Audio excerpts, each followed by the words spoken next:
Hello again. This week back in 1994, UNESCO, which is the United Nations Educational, Scientific and Cultural Organization, marked the 125th anniversary of the birthday of Mahatma Gandhi, and that paved the way for the proclamation of 16th November as the UN International Day for Tolerance. That's why this episode of the podcast, episode 135, is all about how to tolerate, accommodate and rise above conflict. From London, I'm Kyle Hannon, and in this conversation, my US colleague Scott Kelham talks to leadership trainer, speaker and author Julie Holunga about conflict and what can happen if it's allowed to take hold in an organization. Their conversation is coming up. Welcome to the Go Beyond Disruption podcast, brought to you by the Association of International Certified Professional Accountants, the unified voice of the AICPA and CIMA. I'm Scott Kelham, and I'm based in the AICPA office in Durham, North Carolina. Every week, we share insights from inside the accounting and finance profession that help you stay ahead of the curve, whatever business you're in. This week's episode is called Cost of Compounding Conflict, and we're talking to Julie Holunga. Third time's the charm, Julie. This is the third time you're with us. Welcome. Thank you, Scott. It's fun to be back. I'm going to start by sharing a stat that someone just brought to my attention. It says here that as far as workplace goes, $359 billion in paid hours, or the equivalent of 385 million working days, are lost each year to workplace conflict. Yeah. That's no small number. Yeah. And in fact, I've seen where that equates to just over 2 hours per week that people are involved in conflict. 2 hours too many. Yes. I know your background, your bio, but let me just tell everybody, you are the principal and executive coach of Chinook Executive Solutions, a Denver-based training and coaching firm. You serve mid-career attorneys, CPAs, and female business leaders. You help those that are ambitious in their professions, but while reducing stress, managing their time, helping them lead with confidence and build their business and their brand. On your LinkedIn page, it says that you are a leadership trainer, speaker, and author. Yes. Did I cover everything? Well, the good news I just found out is that I've been selected to speak at a TEDx conference this November. Very excited about that. What is the topic? I mean, you could pick from many and help many folks, but what is the one you're selecting? Sure. It's actually a topic that I spoke about in 2018 at the AICPA Women's Leadership Summit in New York. And it's talking about the language that we use that unintentionally undermines our ability to influence and lead with authority. So really thinking about what's the language, what are the bad habits that you have that undermine your efforts. And we'll actually put that in the show notes too. So we are talking about conflict, nothing that anyone ever wants to deal with or even potentially recognize.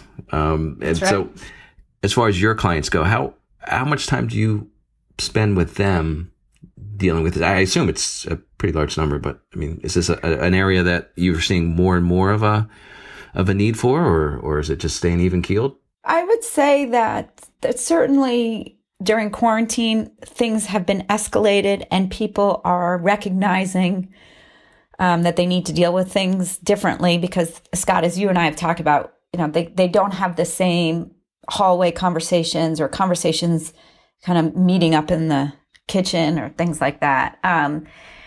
But what I have seen is that what the research is showing is that 30% of leaders' time is lost due to mishandling conflict. So that's on the rise. My hope is that by talking more and more about this, that number will decline, that conflict is always going to be around forever, but that we can, as leaders, really understand our natural response to conflict and therefore just be more aware of how we're going to address it and not avoid it. As you said, no one really likes to deal with it. Although I have some clients who are fine with dealing with it. Yeah, I don't want to be in their world. So, Julie, as far as leaders and their mishandling of conflict, what would be their first step to even know that it's happening? Or are there any telltale signs? Obviously short of people throwing down in the hallway. Well, we hope that it doesn't get to that point. What I have seen through all of my research and certifications and all the work with my clients, what I see is that there are really these different levels of conflict. So it might start off as a difference of opinion. So I am a big Red Sox fan. My family, most of them are Yankees fan. That's a difference of opinion who's the greatest team of all time. But, that's a difference of opinion, right? That's not so bad, but that's the start of conflict. So what I have seen, that kind of the precursor to conflict is a miscommunication. A miscommunication could be a misunderstanding. It could be a disagreement. And as that gets escalated, it turns into conflict. And at the highest level, what we're trying to prevent from getting to is polarization, where people quit jobs, clients fire you, you get fired from a job. That's what we're trying to avoid. So I often share with people, we're not trying to do away with conflict completely. In fact, conflict has this negative connotation of, oh my God, I'm in conflict and my shoulders become earrings because they're so tight and high up and I'm so stressed. But in fact, conflict can be really good. So if we think about, oh, you know what, we're having a difference of opinion right now. I don't want this to escalate into conflict. That's a moment of awareness, right? Like, okay, we have a misunderstanding. We're disagreeing about who's the greatest baseball team of all time. So if you're aware, like, okay, am I going into conflict? So what I often recommend to people is pay attention to your own visceral reaction in a conversation to an individual. I often have people telling me right now, I see Scott's name in my inbox and immediately I'm just set off. That just triggers me. I didn't even need to read the email and I'm triggered. So pay attention to those moments. So this happens, right? If we're all honest with each other, we know there's certain people that trigger us. We know there's certain circumstances or situations that put us in an elevated mode. So pay attention to your own hot buttons. So that might be a particular person, but what is it about that person? Does that person think that I'm unreliable? Is that something that is a hot button for me? Are they micromanaging me? That comes up a lot. For a client of mine, she's phenomenal. She's such a giver. One of her hot buttons is when she's unappreciated.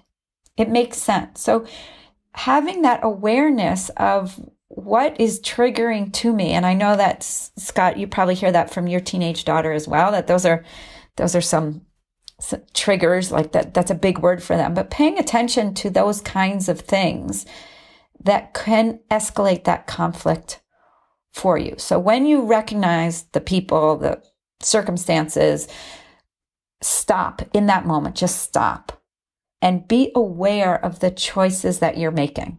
You have a choice in that matter, and think of it as a fork in the road. And I can go down a destructive path where I'm focusing on the other person. I'm in conflict. It's stewing, and I'm just pointing the finger, blaming someone else, denying any responsibility in the issue, and really focused on that person and what that person is doing to piss me off, to say no to me, whatever it might be. Or you can take a constructive path where you're focused on the task at hand and you are confident that you, in a group setting or with one other person, that you can figure out a solution. So you're really brainstorming about what are some solutions we can come up with. And you're taking the emotion out of it from the sense of playing that blame game.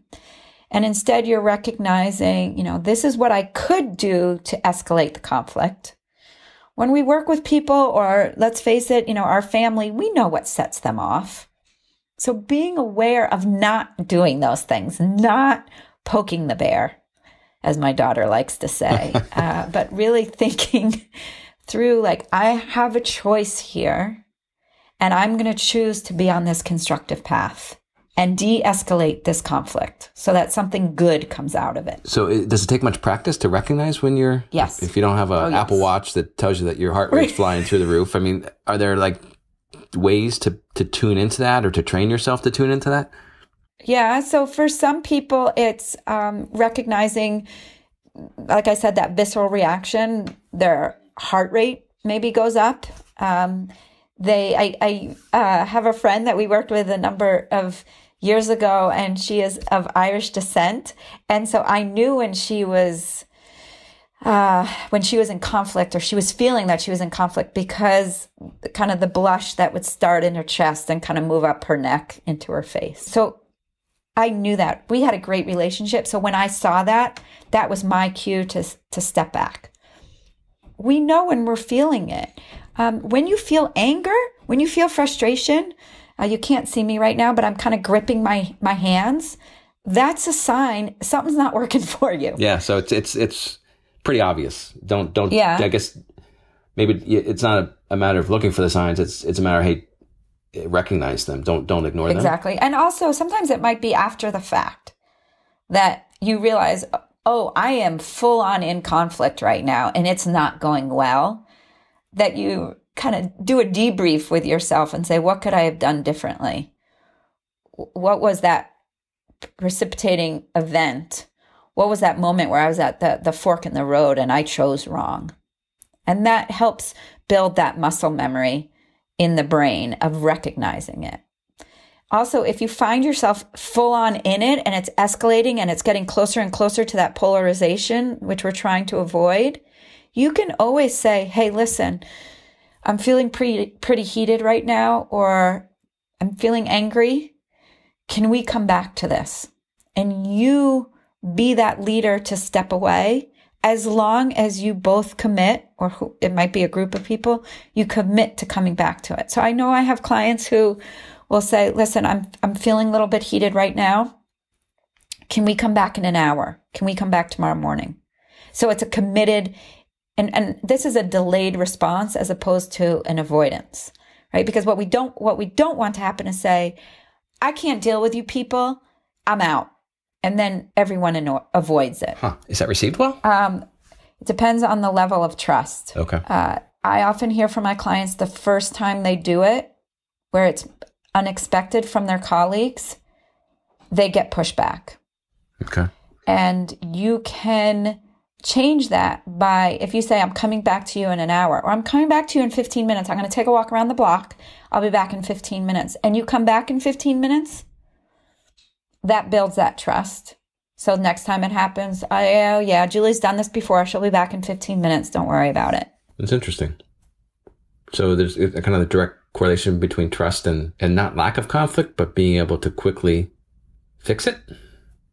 Yeah, and I often like to think of it as like if you had a barometer and at the bottom was the misunderstanding, that precursor, and at the very top, at 100, however the barometer goes to, I don't even know, but 130 degrees is polarization. Your goal is to bring conflict back down to that misunderstanding, miscommunication. So we're not trying to avoid conflict whatsoever, because as I said, there are great things that can come out of conflict, but you want to de-escalate. You mentioned levels of conflict. Are they actually defined? So I define them as 5 levels. So at the bottom is this difference of opinion. Red Sox are better than the Yankees. Right, which we can go, yeah. Yeah, we could spend the whole time talking about that. Then the next level, so we're going up that barometer, is a misunderstanding. So pre-cell phone, 25 years ago, I was supposed to meet a girlfriend on a particular corner of a street in Boston to have lunch. I waited half an hour and she never showed up. She was waiting on another corner. So that's a misunderstanding. We got over it. No big deal. Right. Third level is disagreement. Hey, Scott, I asked you to meet this deadline and you didn't do it. And you say to me, oh, I thought the deadline was tomorrow. Right? Okay. A disagreement, a little bit of a heightened misunderstanding, or it may be, this is our approach to this complex issue with a client, and you and I don't agree on how we should respond to that complex issue. So those first 3 levels, I put into that miscommunication category. That's an okay place to live. That's where good comes out of conflict. Okay. So if we use that example of this complex situation with a client, maybe we come up with something totally new that we hadn't thought of before, and now we can do this a same approach with other clients. So we've come up with a new solution. The fourth level is discord. And this is where it starts getting pretty nasty. This is where, the red flags are waving pretty vigorously. Because then the next level is, sounding alarms, blaring of polarization. And polarization is where we do not want to go. And that's what I mentioned, where people quit, clients fire you. We can't come back from there. No, there's no coming back from discord and polarization? There is from discord. You get to polarization. I have rarely seen. And look, Scott, it's not like we're sitting here saying, okay, right now I'm in level 4. I'm in level 4. Oh my gosh. It's not that clear cut. Right. But I have seen people in discord where it's really heated, but the goals are the same. So they can come out of that in a healthy way. Think of it as maybe a colleague you've worked with at some point in your career and you just didn't see eye to eye. And eventually one of you left. But the world is small and you've stayed in touch and it's been good. And I know I have relationships like that professionally where maybe at some point I wasn't on the same page with someone, but 20 years later, we're still in touch and once a year, twice a year, and it's great. So the polarization is where that relationship is done and we'll never speak to one another. We'll never have good things to say to one another again. Okay. All right. So, but the first three, you can, in fact, good can come of it. Yeah. So I hear a lot of times in this conversation with clients, we completely disagreed on how we should approach solving this problem. But we stayed focused on the task, or we stayed focused on the problem that we're solving, or we stayed focused on the client we're trying to help. And look what came out of it. This would not have happened if we were agreeing with each other, right? Like if you have people that just, yes, ma'am, you're not figuring anything out. Yeah, that's true. That is so true. From the standpoint of those that just, they avoid conflict at all costs, what are they saving themselves from, or what have they experienced in the past that, I mean, if I'm dealing with people that don't recognize why they're there, or people that don't recognize that person is avoiding conflict at all costs, I mean, how do we deal with that? Yeah. So I have an example for you. So my mom is fantastic, and I've told her about this topic that I've been speaking about and doing trainings, and she said to me, "Well, I don't deal with conflict because I'm a diplomat." And it makes me laugh because I said to her, you're calling it being a diplomat, but you're sticking your head in the sand. So you're avoiding this. And I have seen and experienced things with my mom where she has put her head in the sand, but she's a very calm, mild-mannered, peacekeeping, well-loved person. But then people walk all over her at times. Less so now. She tells me that all the time. But, earlier on in life, they did. So, but what I hear from people when they say, like, I often ask people, what's your initial response to conflict? It's basically some form of avoidance. A lot of people, I joke around that people get a lot of their cardio in from avoiding conflict because they're running away from it and they're not dealing with it. And, but what is going on is sometimes it's this person is senior to me and I don't have a choice in the matter. I just have to do what they say. Or, this is the owner of the business. How can I tell him that this isn't going to work? How do you arm people with the right toolkit to do that? Yeah, I mean, if so much is supposedly on the line, but at the same point, you're like, oh my gosh, if he or she would just listen to me and meet me halfway, or at least listen to half of my recommendation, we'd be so far ahead. But the downside is, out the door, buddy. Yeah. Yeah. And that is really difficult when you're dealing with a hierarchical thing. So a lot of times I'll tell people, blame me and say, hey, I just went to this training, or I just read this article, or I listened to a podcast. And I feel that there's some conflict going on here. Let's stay focused on the task at hand and try to take the other person's perspective, right? So, you could say, especially if you're talking to a business owner, with the example you just said, like, hey, if you just took 50% of my ideas, to try to look at the conflict from all points of view, with the idea that I'm trying to make the team better. I'm trying to make the organization run more efficiently. And say to someone, hey, I think we're maybe having a heated discussion here. Let's brainstorm a little bit. And everyone participates. And often I hear people say, even when there's the hierarchical or someone who's digging their heels in the sand, when they hear a lot of different ideas, all of a sudden, then they're more willing to think outside the box or to think outside what they initially thought. And that helps. And to even say to yourself, okay, I'm going to build on the business owner's idea. So, Scott, you're the business owner. You have an idea of XYZ. I'm going to add ABC to it. So there is this sense of dual ownership of solving the problem. And that often can help. Having said all of that, having trained thousands of people around conflict, there are times where you're just banging your head against the wall. And we need to recognize that as well and know when to step away and save yourself. But that's the very, very, very last resort. All right. Well, let me give you a scenario here, and I'll change up to protect the innocent. And I won't name names, but all right. So have a buddy who, let's say he is in the shoe business. He got a new job, which is nowadays is great, right? Yeah. And let's say he's repping Adidas in the sporting goods world.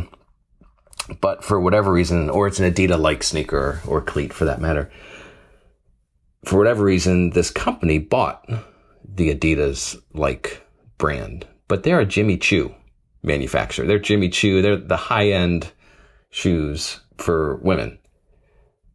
And then they have these meetings where they go in and they're kind of supposed to help each other as far as how to get product and more product in the stores and push through the stores.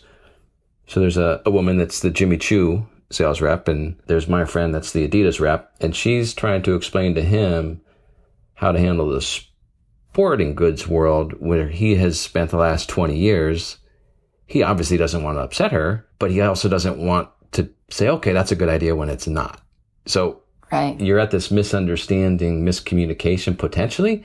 He's a great guy. I think, anyone would want to hang out with him, go to a hockey game with him. I mean, he is just a genuinely nice person, big heart. But he knows his stuff, and he's not afraid to basically share right away, and politely so, his opinion. So when they go into these meetings and he's like, oh my gosh, Scott, I don't know how to approach these people. Right. How would you recommend something along those lines? Yeah. So that's such a great example. So one of the things I always recommend is starting off with acknowledging the Jimmy Choo perspective or position. But doing so doesn't mean that you agree with it. So your friend Adidas could say, that's an interesting point of view. Or then he could also ask, does anyone else have that same response or reaction or point of view? And then to ask some clarifying questions, right? Can you give me some examples of that? Help me understand X, Y, Z. Another tactic is to restate what she has said in his language, right? Not just verbatim, but kind of dissecting it and then re-saying it in his words. And then to say, given my experience, and then, put in his opinion. So the point of acknowledging her first, listening to what she says, asking for examples, going through that whole process to demonstrate that he is listening, and then to say, from my experience, and fill in the blank. That is a good way to bring people on board, to demonstrate that listening, which we've talked about before. Listening is so powerful. but also to maybe say, hey, could we brainstorm how to bring my experience and your experience and figure out something new? So it's not just my idea, your idea, but what if we brought them together? What could we come up with? But you have to do it in a way that's not patronizing that person, right? Exactly. Because the patronizing just escalates the conflict. And the clarification questions can't be like you're questioning them and pushing against them with the questions. Right. So they have to be kind of soft, I would imagine. Well, I don't like to say soft, but to say something like, to ask a question that you don't know the answer to. So help me understand is a great one. Okay. Pay attention to the tone for sure, right? Because we can misread tone too often. Right. All right. Well, I will definitely share this with him for sure. Is there anything that you've put out there that can help folks with this? When the AICPA has their conference again, hopefully next year, you could come hear me speak there. I do write about conflict quite a bit. So if you come to my website, julieholunga.com, there's stuff there. But what I would say to people is, I kind of have 4 things that I talk about to remember, is to really focus on the ideas and not the people, to be thoughtful and deliberate with your responses and not impulsive, because the emotion that we don't always want to share, that's the impulsive side. Thirdly is to actively resolve conflict. So say to yourself, I want to come out of this. I feel confident I can come out of this conflict with something positive. Recognize when you're avoiding it, right? And then the 4th thing, which I have found to be immensely useful, especially during quarantine, is to practice curiosity over judgment. So if someone doesn't show up, if someone is late, if someone is just, I can't deal with this right now, I'm out, to, instead of judging them and making assumptions, to practice curiosity. So when we practice curiosity, we're asking those open-ended questions like we were just talking about. And that de-escalates your own energy. It de-escalates conflict with others. It really helps you approach whatever the situation and circumstances are with a much more open mind and really being able to see conflict from all angles. That's really cool. That's good stuff. Has it ever come to be that people are seeking out conflict so much that they got to kind of back off a little bit? Not seeking it out like poking the bear, but seeking it out like trying to recognize it. And I mean, I kind of have, I believe there was a gentleman that I worked with years ago. They hired somebody in a construction firm, and that's, pretty rough and tumble sort of industry. And I swear to gosh that this father of one of the kids that my kids was friends with said that he would walk around the office hugging people. Is it possible to take it way over the top, or? Yeah. And doesn't that sound funny right now? Like, oh, absolutely. Walking around office hugging, like COVID, we're not allowed to do that. So immediately what comes to mind, aside from, I can't imagine people hugging me right now, is the idea of it not being genuine. Like, does he really mean it? So all of this has to be genuine. Okay. The other end of it, I'll share this example with you. A colleague of mine had a client who was the senior leader, and I laugh because it's almost unbelievable, would get bored in meetings and instigate conflict. Oh, jeez. Sounds like Thanksgiving. Let me just throw this bomb here in the middle of the table. And he received feedback because people were sick of it. And they didn't want to go to meetings with him because it was almost a guarantee that it would happen. And what he figured out was this aspect that he was bored in the meeting. So what was, over time, what my colleague was able to work through with him was, what are the meetings you really need to be at? And the meetings where you feel the need to throw in that bomb, you can't go to anymore. Like, you can be a resource to them, but you can't go. But what I will tell you, given the work that I've done, I use an assessment tool called Mergenetics, which is phenomenal. And what we look at, one of the things that we measure is a behavior which we call assertiveness. And there's one end of the spectrum where people want to deal with conflict immediately. They hear that someone's annoyed with them, and they'll go right to that person's office and say, hey, I heard you're annoyed with me. What's going on? And there are people like my mom who are more peacekeeper.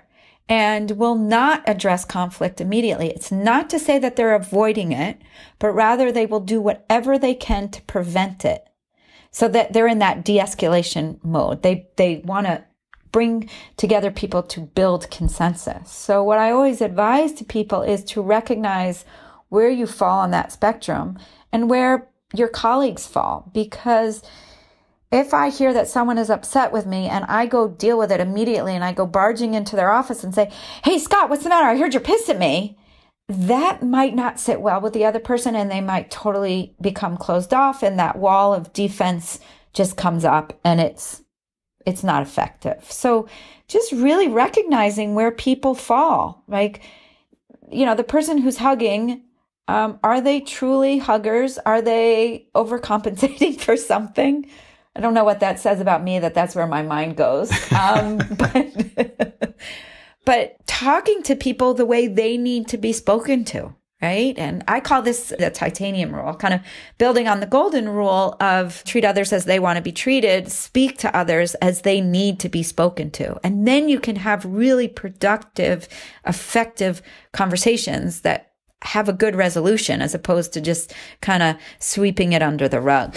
Julie, thank you so much for joining us. This has been fantastic. I know the listeners have gotten a lot out of it. And there's one other question. So we started to ask our guests, if you were to put a message on a t-shirt that would resonate based on today's topic, what would you put on it? Like, what would you like people to see as they walk around? Yeah, I would say don't avoid conflict. And really figure out how to deal with it. But I think the t-shirt slogan would be don't avoid conflict. I like that.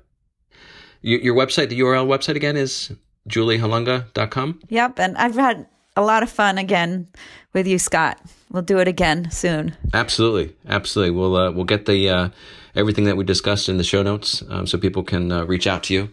We'll definitely include more info in the links, as we said, in the resources. And we'll put them all in the show notes for this episode. And a quick listener note, you can view those show notes really easily. Just click on this episode's info icon in the podcast app on your smartphone or tablet, or open the episode in the computer's web browser. You'll find everything right there. There's also gobeyonddisruption.com, which is where you'll find links to our previous shows, as well as more information about learning content on this topic on the AICPA and CIMA websites. They always have a useful mix of free and paid for resources, so please have a browse. Thanks again to our guest, and of course, thank you for listening. From our AICPA office here in Durham, North Carolina, I'm Scott Kelham, and we'll be back soon with more conversations that help you and your profession to go beyond disruption. Till next time, goodbye. Thanks for listening to this episode of Beyond Disruption, brought to you by the Association of International Certified Professional Accountants. Learn more about today's topic at AICPA-CIMA.com/disruption. This podcast is designed to provide illustrative information with respect to the subject matter covered and does not represent an official opinion or position of the Association of International Certified Professional Accountants or any of its subsidiaries or affiliates. It is provided with the understanding that the association, its affiliates, and subsidiaries are not engaged in rendering legal, accounting, or other professional services. If such advice or expert assistance is required, the services of a competent professional person should be sought.